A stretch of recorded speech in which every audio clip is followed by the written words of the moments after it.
Hello everyone. Sentence correction का ये है चौथा video. This is the fourth video और इसमें मैं सेंटेंस करेक्शन एरर स्पॉटिंग का अभ्यास आपको कराऊंगा। तो पहले खुद ट्राई करिए, वीडियो को रोक दीजिए और खुद ट्राई करिए। उसके बाद फिर आप एक्सप्लेनेशन सुनिए, तभी फ़ायदा होगा। और ये सारे वीडियो देखने से पहले हमारे जो पेन ड्राइव के अंदर ग्रामर के वीडियोज़ हैं, पहले वो देखिए, तभी आप अभ्यास कर पाएंगे। In a sweeping overhaul of foreign investment norms across 9 key sectors, the government eased FDI norms for defense, aviation, and food processing sector and does away with the need for prior government approval. Okay, तो sweeping overhaul का मतलब ये होता है बहुत बड़ा change. Sweeping overhaul यानी कि ओवरहॉल मतलब जब किसी चीज में पूरी तरह से बदलाव आ जाता है उसको बोलते हैं ओवरहॉल। तो स्वीपिंग स्वीपिंग मतलब इसी की इंटेंसिटी को और बढ़ाता है, यानी कि एक बहुत बड़ा बदलाव विदेशी पूंजी निवेश यानी फॉरेन इन्वेस्टमेंट के कानूनों में, कानून को बोलते हैं नॉर्म्स, उसमें किया गया। और ये 9 सेक्टर के अंदर किया गया, जैसे डिफेंस, एविएशन यानी उड्डयन विभाग, डिफेंस और फूड प्रोसेसिंग सेक्टर। तो गवर्नमेंट ने अपने जो कानून थे उनको ईज कर दिया। ईज मतलब थोड़ा सा कम कठोर बना दिया, ईजी कर दिया थोड़ा सा, जिससे पूंजी निवेश आसानी से आ जाए। अब ये जो ईज्ड वर्ड है ये दिखाता है पास्ट, क्योंकि ये ईज से बना ईज्ड। ओके, तो जब भी कोई सेंटेंस पढ़े ये देख लीजिए सबसे पहले कि कौन सा टेंस है उसमें। इसमें पास्ट टेंस है, यानी सरकार ने ये कर दिया था या कर दिया। उसी के बाद ये सेंटेंस कंटिन्यू होता है। 9 सेक्टर्स के अंदर, 9 विभागों के अंदर ये किया गया है। रूल इजी, डिफेंस में, एविएशन में, फूड प्रोसेसिंग सेक्टर में। एंड कंजंक्शन है, यानी संयोजक जो सेंटेंसेस को जोड़ता है। और सरकार ने क्या किया, और अगर प्रायर गवर्नमेंट अप्रूवल जो लेना पड़ता था आपको पहले कोई काम शुरू करने से पहले, उसको हटा दिया। यानी एंड डज अवे विद, किसी चीज से जब आप डू अवे करते हो यानी आप उस चीज को खत्म करते हो। Okay, for example, I have done away with my relationship, I have done away my relationship with him, मतलब कहने का मैंने अपनी रिलेशनशिप उससे खत्म कर दी है। तो डन अवे, डू अवे, ये सब वर्ड जो हैं ये दिखाते हैं कोई चीज खत्म कर देना। तो सरकार ने क्या किया है, does away with the need for prior government approval. Does जो वर्ड है ये प्रेजेंट टेंस का है, ठीक है, और ये सेंटेंस तो पास्ट टेंस का है, क्योंकि यहां पे इज लिखा है। तो पहले वाला पास्ट और दूसरे वाला प्रेजेंट, ऐसा तो नहीं हो सकता। इसका मतलब गलती क्या है, डज को कर दो डिड। ओके, क्योंकि डू का, डू और डज ये प्रेजेंट है और डू और डज दोनों का ही पास्ट होता है डिड। तो सरकार ने क्या किया, एक तो ईज्ड किए और एक डिड किए, दोनों ही पास्ट में हो गए। अब ये सेंटेंस ठीक हो गया। अब आप मुझसे ये भी पूछ सकते हैं कि अगर मैं पहले वाले को प्रेजेंट में बना दूं, जैसे द गवर्नमेंट, मैं इसको कर देता हूं द गवर्नमेंट इज, क्योंकि गवर्नमेंट तो सिंगुलर है, तो इज एफडीआई नॉर्म्स, ठीक है। लेकिन सेंटेंस में जब हमें एग्जाम में मिलता है तो पहले वाला ठीक मान के चलना है और बाद वाले को फिर उस हिसाब से चेंज करना है। आप इसको चेंज करके भी ठीक कर सकते हो और इसको चेंज करके भी ठीक कर सकते हो। इस सेंटेंस को पूरा प्रेजेंट में बना सकते हो, वो भी ठीक है। इस सेंटेंस को पास्ट में बना सकते हो, वो भी ठीक है। हमेशा पहले वाला मान के चलिए कि वो ठीक है और दूसरे वाले को उसके हिसाब से चेंज करिए। अगला क्वेश्चन, the government is about to unveil a new bill that aims to check human trafficking by unifying several existing laws, meting out tougher punishment for repeated offenders. सरकार जो है एक नया बिल ला रही है। अनवील मतलब होता है किसी चीज का विमोचन करना, किसी चीज को सामने लाना। तो अनवील कर रही है एक नया बिल, और वो बिल क्या करेगा, चेक करेगा ह्यूमन ट्रैफिकिंग को, यानी ह्यूमन ट्रैफिकिंग को रोकेगा। जब किसी ह्यूमन से जबरदस्ती काम करवाया जाता है कोई, उसको बोलते हैं ह्यूमन ट्रैफिकिंग। तो ह्यूमन ट्रैफिकिंग को रोकेगा, कैसे रोकेगा, by unifying several existing laws. जो बहुत सारे कानून ऑलरेडी हमारे पास हैं उनको एकजुट करेगा, यूनिफाई करेगा। तो यूनिफाई मतलब एकजुट करना। जैसे अब जर्मनी 2 थे, तो जर्मनी जब मिलके एक हो गए उसको बोलते हैं यूनिफिकेशन, तो वो वर्ड बना यूनिफाई से। ओके, एकीकरण। तो several existing laws meting out tougher, meting out मतलब जो पनिशमेंट है वो काफी टफ लेके आ रही है, मेटिंग आउट कर रही है उसे। टफर पनिशमेंट किसके लिए होगा, ये पनिशमेंट बहुत ज्यादा टफ रिपीट ऑफेंडर्स के लिए, जो बार बार गलती करते हैं। रिपीटेड ऑफेंडर नहीं, रिपीट ऑफेंडर। फॉर एग्जाम्पल, मान लीजिए मैं बैंक का पैसा खा जाता हूं तो मैं डिफॉल्टर हो गया, विलफुल डिफॉल्टर।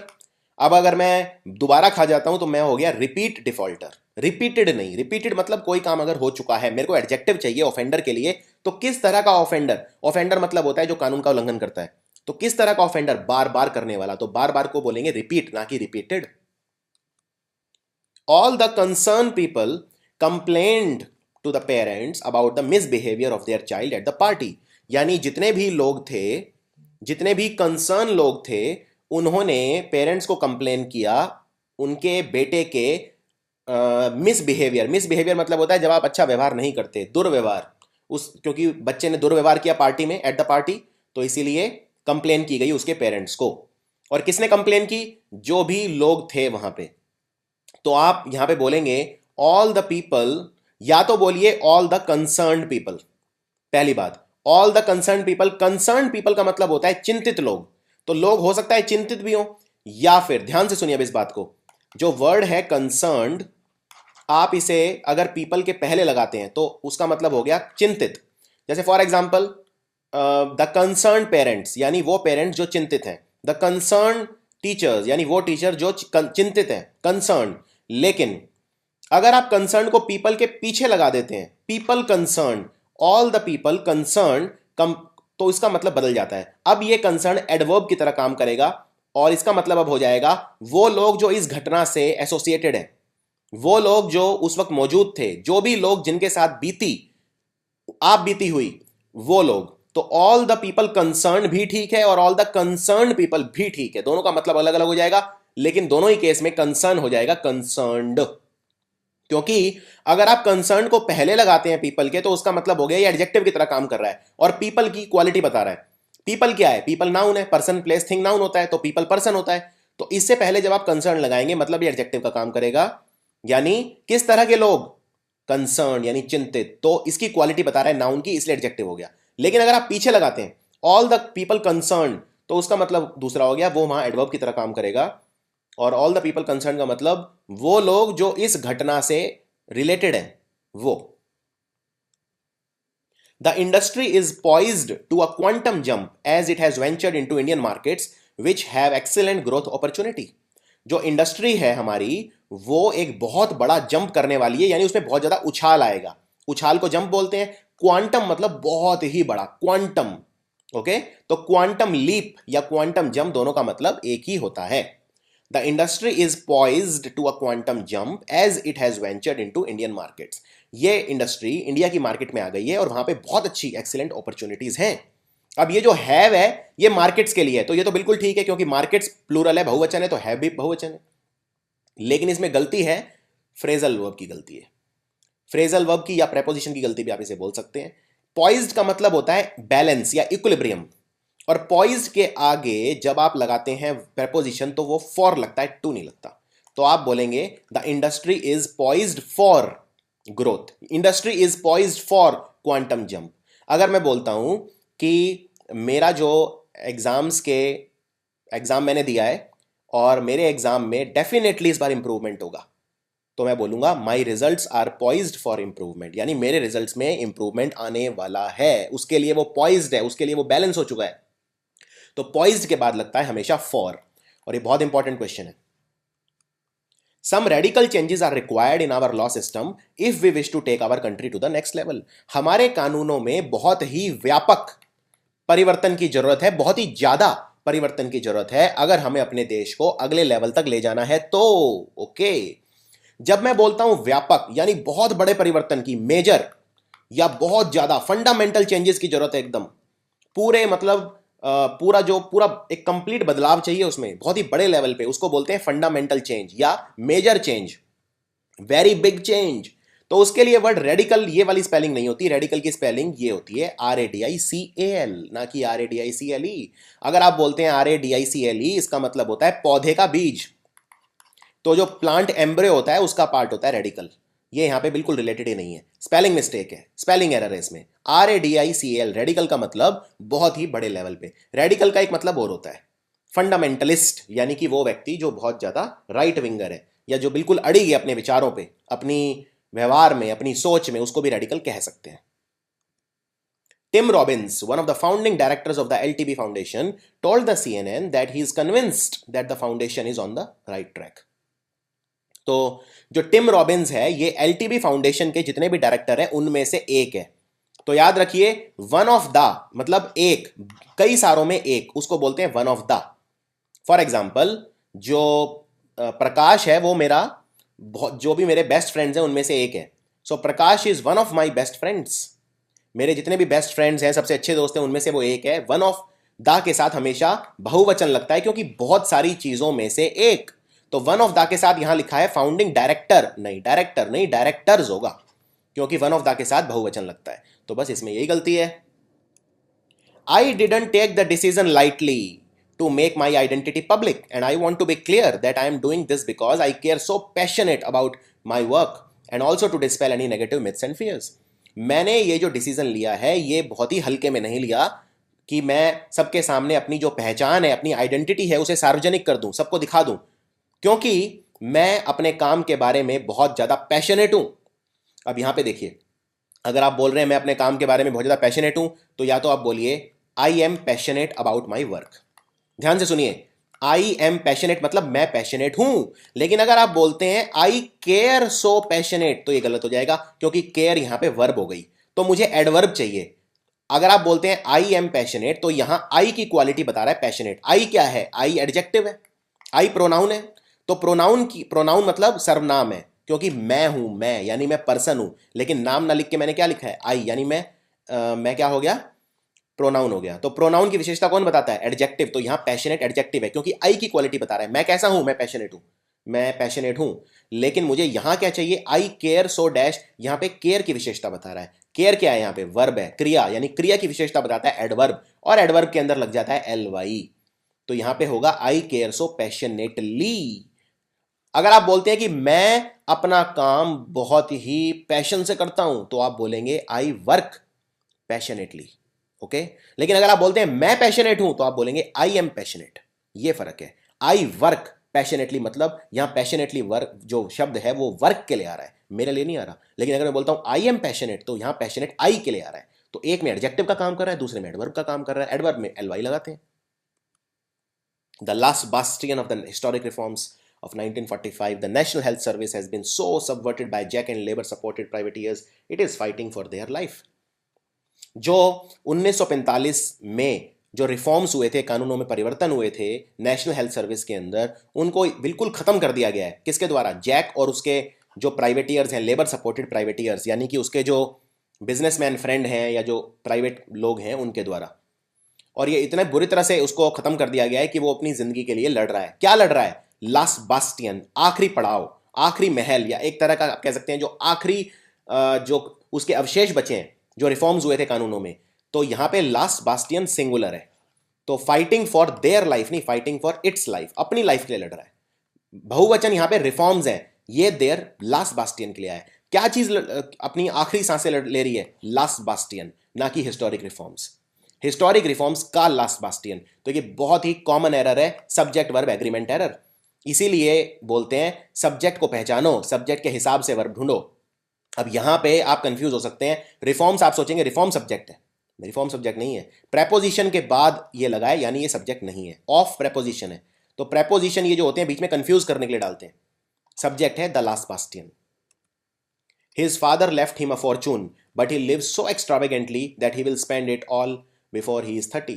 उसके जो पिता थे वो उनका देहांत हो गया और वो उसे फॉर्चून छोड़ गए, यानी कि उसको बहुत सारी संपत्ति छोड़ गए। फॉर्चून मतलब होता है बहुत ज़्यादा पैसा, विरासत में जो मिलता है।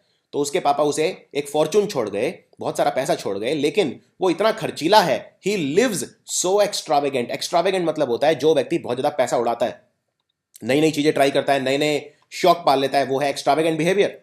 तो वो इतने एक्स्ट्रावेगेंट ली जीता है कि वो 30 साल से पहले पहले सारा पैसा खर्च कर चुका होगा। जब आप भविष्य में कोई बात करते हैं, ये काम हो चुका होगा, तो आप यूज करते हैं फ्यूचर परफेक्ट टेंस। और फ्यूचर परफेक्ट टेंस क्या होता है? फ्यूचर परफेक्ट टेंस होता है will plus third form of the verb. तो यहां पे ही, विल और फ्यूचर परफेक्ट में बीच में हैव भी आता है। तो यहां पे will plus have plus V3। तो यहां पे विल के बाद लगा दीजिए हैव और स्पेंड को कर दीजिए spent. He will have spent it all before he is 30। For example, अभी मेरी उम्र है मान लीजिए 29 ईयर्स, ठीक है। जब तक मैं 40 साल का होऊंगा मैं पूरी दुनिया घूम चुका होऊंगा। अब ये मैं बात कर रहा हूं भविष्य में, मैं 40 साल का, आज से 11 साल बाद होऊंगा, तब तक मैं पूरी दुनिया घूम चुका हूँ।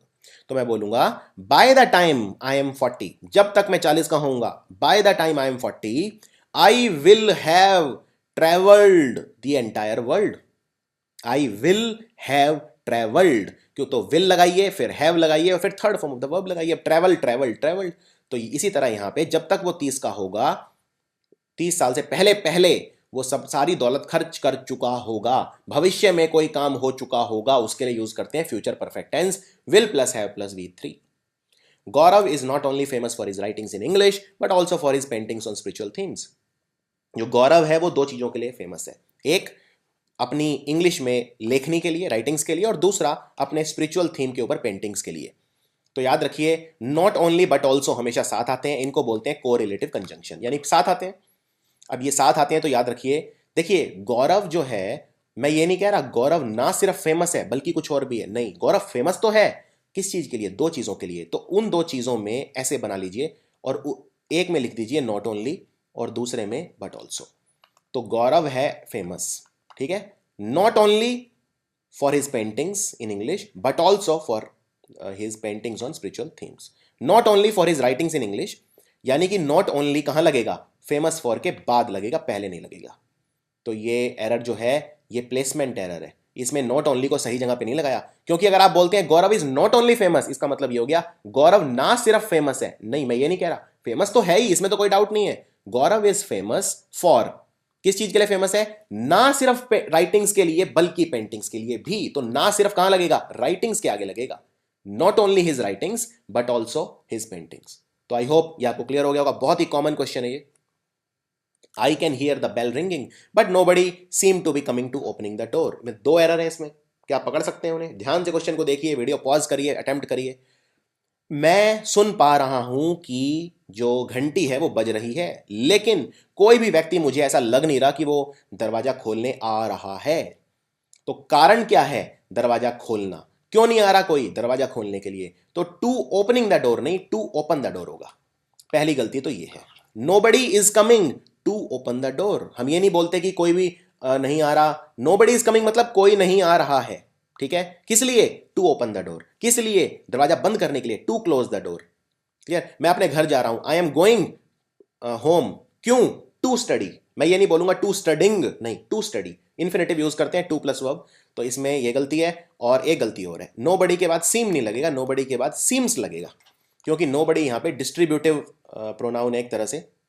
नोबडी का मतलब होता है कोई भी नहीं, नोबडी कोई भी नहीं आ रहा, तो कोई भी नहीं आ रहा में सीम नहीं, क्योंकि कोई भी नहीं आ रहा मतलब ये एक तरह का सिंगुलैरिटी देता है इसको, एक वचन टाइप इसकी प्रवृत्ति हो जाती है, तो इसलिए सीम नहीं लगेगा, सीम्स लगेगा। Nobody seems to be coming, nobody seems to be happy. अगर मैं बोलता हूं कि कोई भी व्यक्ति नहीं आ रहा है, तो मैं बोलूंगा नोबडी इज कमिंग, मैं ये नहीं बोलूंगा नोबडी आर कमिंग। तो नोबडी के बाद इज क्यों लगाऊंगा, क्योंकि नोबडी सिंगुलर है। I told my son that he was a lazy boy and that he has done his work very badly। मैंने अपने बेटे को कहा, टोल्ड से पता चलता है कि कोई पास्ट की बात है, क्योंकि टेल का पास्ट हो जाता है टोल्ड, टेल टोल्ड यानी second form of the verb लगी है, यानी कि भूतकाल की बात हो रही है। I told my son that he was a lazy boy, कि वो बहुत लेजी बॉय था। मैंने अपने बच्चे को कहा कि तुम तो बहुत लेजी बॉय थे, मतलब मैं पास्ट की बात कर रहा हूं, यानी उस वक्त तो उसने कहा होगा तुम बहुत लेजी बॉय हो, लेकिन जब रिपोर्टेड स्पीच में अब मैं इसे लिखूंगा तो मैं कहूंगा I told my son that he was a lazy boy and that he has done his work very badly, और उसने अपना काम बहुत खराब तरीके से किया था। तो एक पूरा ही पास्ट में है, तो फिर हैज क्यों होगा यहाँ पे, इसको कर दीजिए हैड। तो मैंने अपने बेटे से कहा कि वो बहुत लेजी था और उसने अपना काम बहुत बुरी तरह से किया था, तो इसको बोलते हैं रिपोर्टेड स्पीच। तो इसमें एरर कौन सा है, रिपोर्टेड स्पीच या इनडायरेक्ट स्पीच एरर है। जब हम डायरेक्ट स्पीच से इनडायरेक्ट स्पीच में कन्वर्ट कर देते हैं तो हम पास्ट टेंस में कन्वर्ट कर देते हैं प्रेजेंट टेंस को। I had realized what a bad driver you were, I would not have come with you। अगर मुझे ये पता होता कि तुम इतने बुरे ड्राइवर हो तो मैं तुम्हारे साथ कभी नहीं आता। अब देखिए इसमें ये एक अलग तरह का सेंटेंस है, मैं तुम्हारे साथ कभी नहीं आता, I would not have come with you, ये तो बिल्कुल ठीक है, मैं कभी नहीं आता, लेकिन क्यों नहीं आता, अगर मुझे ये पता होता, तो उस केस में I had realized नहीं, अगर मुझे पता होता। अगर आप बोलते हैं I had realized, इसका मतलब ये होता है मुझे रियलाइज हो चुका था, लेकिन मैं तो एक डाउट दिखा रहा हूं। अगर मुझे पता होता ना कि तुम ऐसे हो, तो उसमें आई हैड रियलाइज नहीं, इसको पलट के कर दीजिए had I realised. Had I realised what a bad driver you were, I would not have come with you. I had मतलब श्योरिटी है, आपको पता था। I had realised that you were a very bad driver, that is why I did not come with you. मुझे पता था तुम बहुत बुरे ड्राइवर हो, इसलिए मैं तुम्हारे साथ नहीं आया।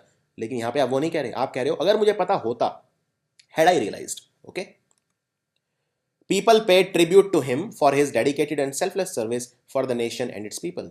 लोगों ने उसे श्रद्धांजलि अर्पित करी, क्यों की? क्योंकि उसने देश के प्रति, समाज के प्रति, लोगों के प्रति बहुत ही निष्काम सेवा की, यानी सेल्फलेस सर्विस, एकदम निस्वार्थ सेवा की। तो निस्वार्थ सेवा किसके लिए की? नेशन के लिए और पीपल के लिए। तो जब भी आप सर्विस करते हैं तो सर्विस फॉर द नेशन नहीं होती, सर्विस टू द नेशन होती है।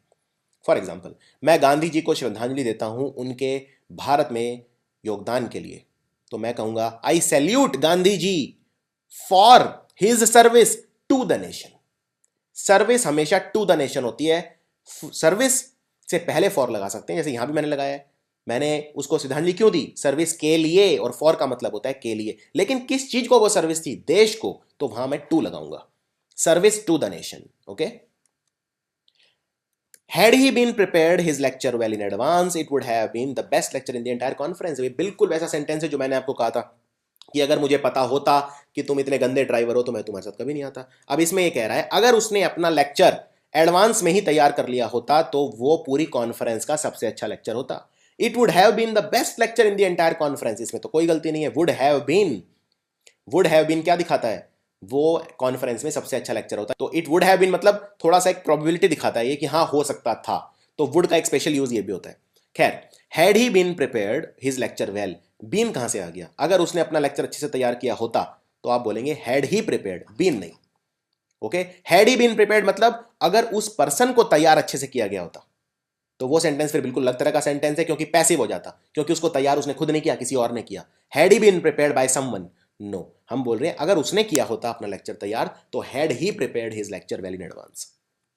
This clinic is not only equipped with all the sophisticated instruments but also have the best doctors and highly dedicated staff। Subject verb agreement error है। इस clinic में ना सिर्फ अच्छे उपकरण है, सोफेस्टिकेटेड मतलब आधुनिक, मॉडर्न उपकरण, इंस्ट्रूमेंट है, बल्कि बेस्ट डॉक्टर्स भी हैं। तो this clinic is not only equipped with all the sophisticated instrument, तो नॉट ओनली और बट ऑल्सो बिल्कुल ठीक जगह पे लगे हैं इस बार, क्योंकि इस क्लिनिक में ना सिर्फ बहुत अच्छे उपकरण है बल्कि बेस्ट डॉक्टर्स भी हैं। तो बिल्कुल ठीक है, नॉट ओनली बट ऑल्सो तो ठीक लगे। गलती कहां आ गई? गलती आ गई हैव में। तो क्लिनिक के पास क्या है? क्लिनिक इज, क्लिनिक तो एक ही है ना भाई, सिंगुलर है तो हैव क्यों लगेगा? क्या कहां पे है बेस्ट डॉक्टर? क्लिनिक के पास है, तो the clinic has the best doctors, not have. तो यहां हैव को कर दीजिए has, subject verb agreement error है। No other library in this town has so many books belonging to different disciplines as this library have. इस शहर में किसी भी लाइब्रेरी में उतनी किताबें नहीं है जितनी इस लाइब्रेरी के अंदर है। तो इस लाइब्रेरी मतलब क्या? As this library, this library मतलब एक ही तो लाइब्रेरी है, तो हैव क्यों आएगा? हैज आएगा। No other library in this town has so many books, किसी भी और लाइब्रेरी में उतनी किताबें नहीं है अलग अलग डिसिप्लिन, अलग अलग सब्जेक्ट्स की, जितनी इस लाइब्रेरी के पास है। तो as this library has. While leaving to the office yesterday, I suddenly realized that I had forgotten the key of my office room at home। While leaving to the office yesterday, I suddenly realized that I had forgotten the key of my office। कल जब मैं अपने office जा रहा था, ठीक है, तो मैं कल जब ऑफिस के लिए निकला, लीव का मतलब होता है निकलना। तो इतना टफ सेंटेंस है, मुझे भी इसमें थोड़ा टाइम लग गया पकड़ने में error. While leaving to the office नहीं, फॉर दी ऑफिस। कल जब मैं अपने ऑफिस के लिए निकला, तो के लिए फॉर होता है, टू नहीं होता। तो while living for the office yesterday. हाँ, अगर आप बोलते हैं आई एम गोइंग, तो आप बोलेंगे टू दी ऑफिस, मैं अपने ऑफिस जा रहा हूं। तो अगर आप कारण बताते हैं तो फॉर लिखते हैं, अगर आप लोकेशन बताते हैं तो टू लिखते हैं। आई एम गोइंग वेयर, मैं कहां जा रहा हूं? To the office. ओके, तो ये था एक और 20 सेंटेंस का गुच्छा आपके लिए, प्रैक्टिस के लिए, अभ्यास के लिए। और बहुत जल्दी एक और वीडियो आप तक लेकर आऊंगा। Thank you.